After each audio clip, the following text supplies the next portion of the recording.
On this episode of SmoCo Sailing. Bad news, no wind. Good news, I get to test out this furling thing. We still can't get used to how beautiful it is here. Hey, what are you gonna do on a 43-foot boat for 3 days straight, not leaving? This is a new one. Using my power tool while I'm up the mast. We're Armand and Liya, and this is our four-legged first mate Pinot. We bought a sailboat with the dream of quitting the rat race and sailing the world. We sold most of our belongings, moved aboard Cosmo, and transformed her into a bluewater cruising vessel.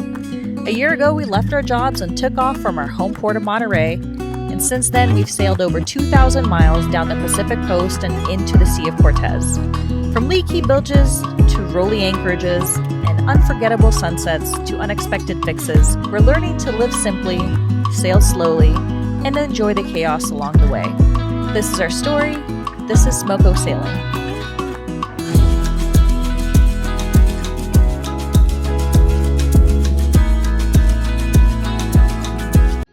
After our short and busy stay in Agua Verde, we set off on a day sail to Puerto Balandra on Isla Carmen, inside the Loreto National Park. Carmen is one of the bigger islands here, and the anchorage on the west side of the island offers great protection from the Northerlies that were about to hit us.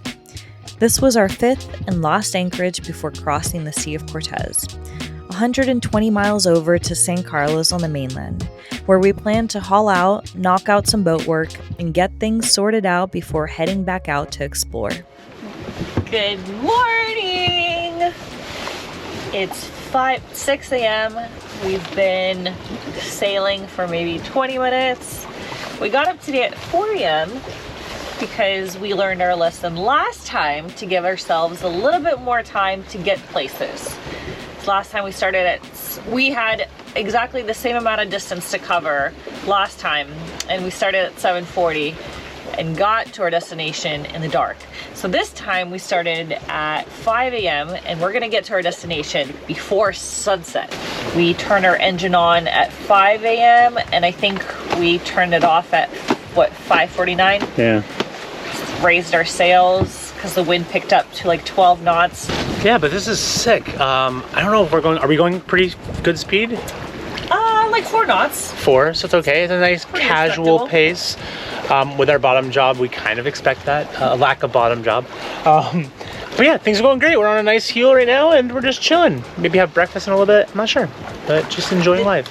The moment of truth. No, not the dog. Yeah, bad news, no wind. Good news, I get to test out this furling thing. So, here we go. Is it furling? Oh, I got a little twirl. Let me tighten it a little more. Let me tighten my halyard.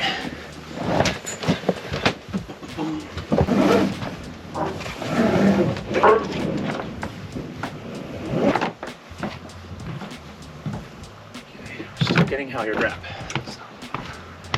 Oh, short-lived. There we go. And there we go.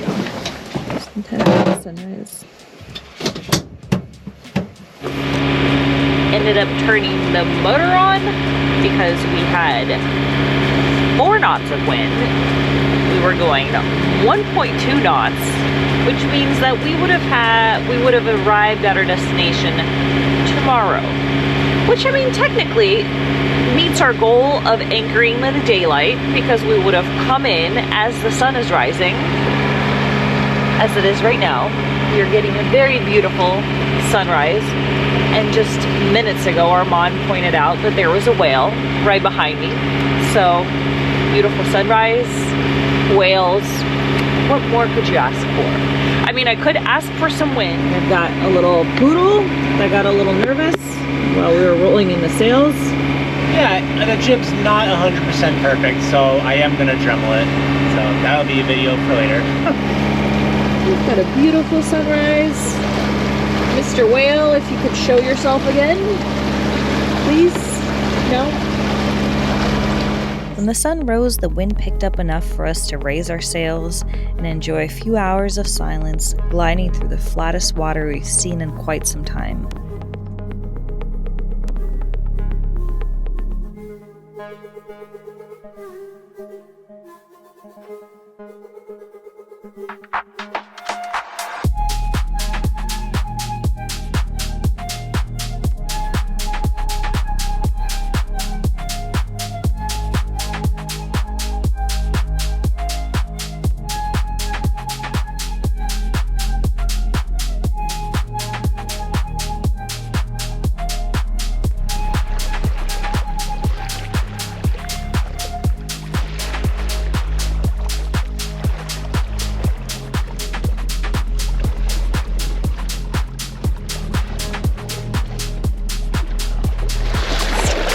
absolutely beautiful landscape. It's like incredible. You see these gorgeous mountains and it's like completely dry desert, and then you're also just sailing the Sea of Cortez and it's like this beautiful backdrop.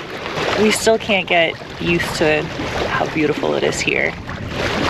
And now we're going to Isla Carmen, and it's a brand new island to us, brand new anchorage. We've seen pictures of it because of course we scope out every single anchorage that we go to prior to heading there, and of course it looks absolutely beautiful, and I know that we'll be going back to the previous ones and exploring more, but I'm also excited for the ones to come, and I can't wait to explore Isla Carmen. And we won't be there for too long because of course we're in a tight timeline to get up to San Carlos for the haul out.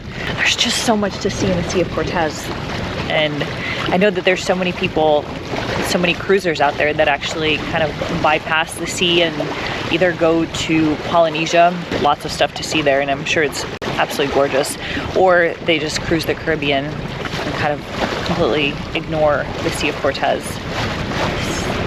It's kind of a shame.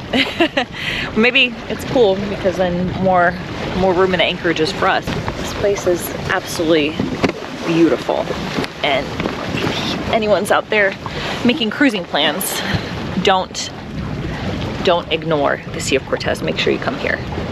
The wildlife here is absolutely amazing too. We've been seeing whales and dolphins.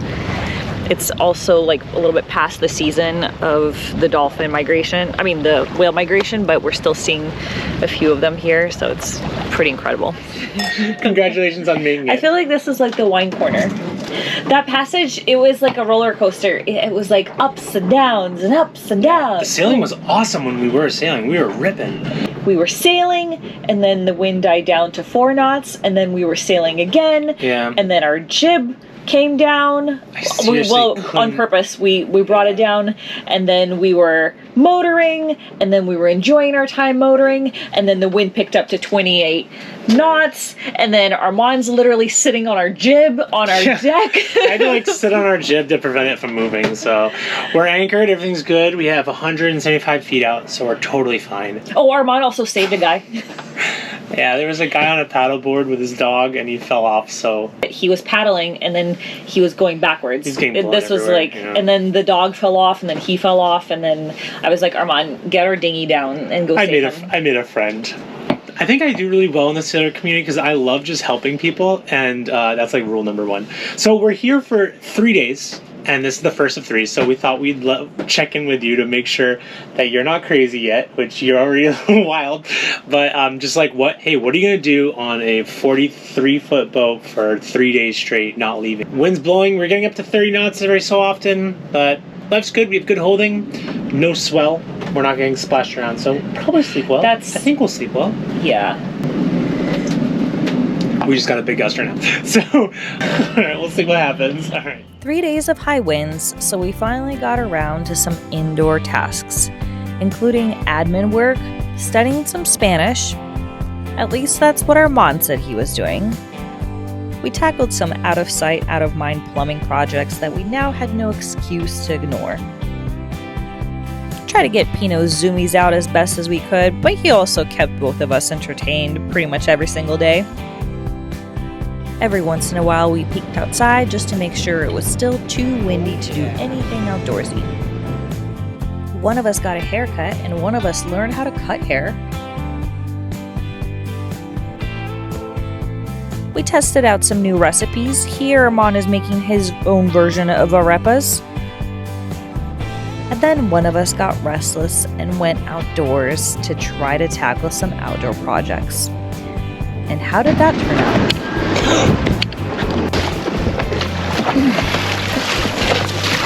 Yeah, my hat flew off. Well, my hat flew away and I couldn't get it. Maybe when the wind calms down, I'll be able to snorkel and find it. So indoor project it is. I got yelled at. And now I have my Spanish lesson.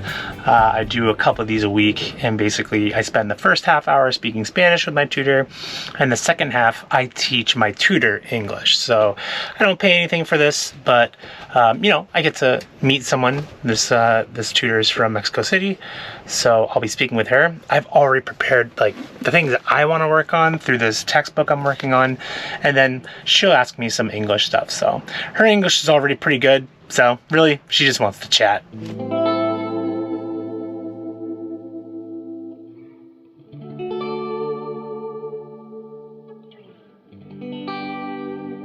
We were really busy doing errands now that it is not now that it is not crazy windy outside. And yesterday Armand was trying to do stuff outside and his hat blew away, and so I said, that's the one time I scolded him, and I said, don't you do stuff. You put down your projects and you get indoors. Yeah. Picks that one day it's like 40 knot gusts outside. Maybe we'll find and he's like, let me go steal the hatches. Yeah. What are you up to today? The scariest thing ever.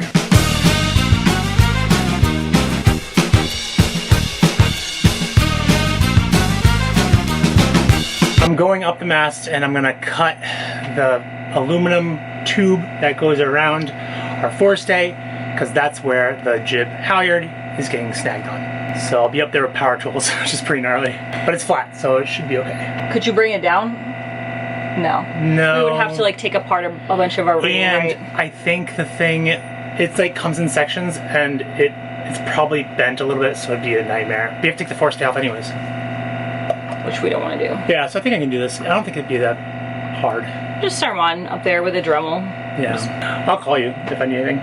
So. Okay. I'll be Wish on me luck. standby. Yeah. People are gonna be like, Liya, Armand's doing all of the technical engineering man stuff, and you're doing all of the housewife stuff. You can go up if you want. And I'm like, you know what? I'm actually good down here. So I've been cleaning, I've been doing some laundry because it's finally not blowing like crazy and my clothes will like blow away. They'll actually dry. I won't find my clothes floating in the water, which we kind of did in another anchorage. Probably gonna sew the cover that is gonna go around that backstay, because we put the pool noodle around it to protect it from the dinghy from chafing against it when it's up on the davits.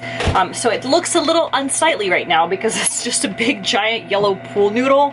Armand headed up the mast and I started cutting fabric using my favorite tool, a hot knife. Recommend this for any sailor, just to cut fabric and lines, and this will help you avoid any frayed edges. So what I did was, like, I did the rough measurements, but I have the length, I have the girth, so I cut this out. I went up there, I went around the backstay with the pool noodle, I made sure it fit. I'm gonna put Velcro. I have this heavy duty Velcro that I bought on Amazon. I'm gonna put it on one side. Let's get to stitching. Is this thing on? Is this thing on?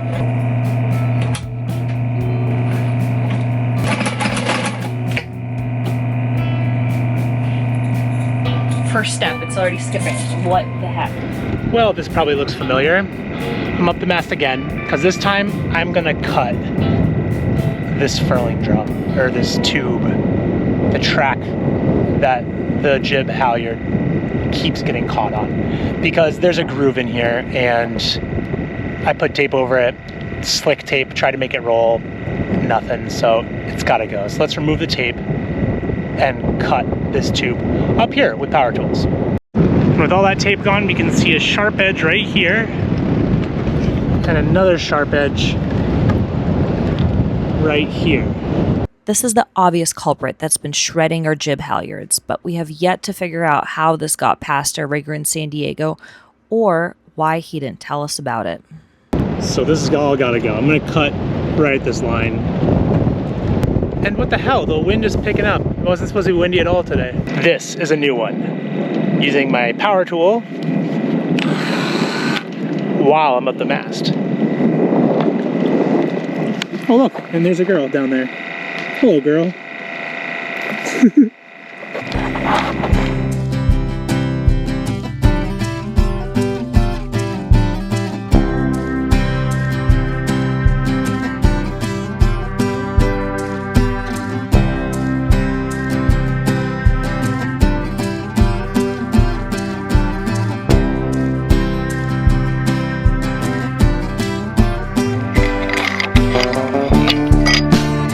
Okay, I was able to cut those all the way down. This area is not too sharp. I'm just gonna use a drill with a metal brush and file it down a little bit. But guys, I dropped my Dremel. I feel terrible. I dropped it and it went all the way down to the ocean. Good news, made a nice cut, didn't hurt my forestay. Bad news, dropped a whole Dremel into the ocean. Oh, I feel terrible. I'm gonna try to dive and get it later, but that's not good. You don't wanna do that. Not a good steward of the ocean. I got a little derailed from my little project because we had a little bit of a bee infestation or wasp infestation. I mean, I did leave a bucket that had a few drops of like water outside, and I know that they try to come in from land. What am I supposed to do with this? So I think I messed up because I googled how to get rid of bees and wasps, and I did, instead of getting rid of them, I found like something that they don't like to keep them away, but not to like get rid of them right now. So I started spraying vinegar water, and also I have this mixture of eucalyptus oil and water, and so I think the problem is that they're still drawn to the water. I think that in the long run, like if I spray this, they won't come here. But right now, they're like, ooh, water. So I think I might have done the opposite and invited our little friends over for a party, for a little water party, a little H2O soiree. And Armand's up on the mast, completely unaware of the little beehive that we're currently creating. I've got this layer, the thicker layer sewn on. I went outside, I wrapped it around, I took the tape off, and I stuck the little soft part on like where I wanted it to make sure it's snug. I drew a white line to make sure that if the tape came off, I knew exactly where I wanted it to be. Made a semi-nice stitch. Probably like the easiest sewing project I've ever done in my entire life, and I don't know if I should be celebrating this, but it turned out absolutely perfectly. Like, let me show you this. This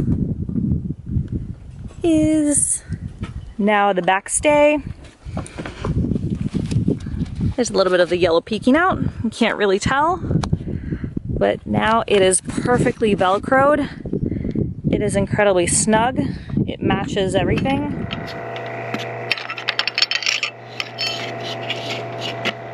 Okay, we're finally done here. So this is much better than what we had before. Smoothed it out, removed those pieces. I'm gonna go down and let's furl this puppy. If this doesn't work, I don't know. We're gonna buy a different boat. Will this be the solution to our furling problem, or will we have to get a whole new boat? Stay tuned for the next episode of SmoCo Sailing to find out.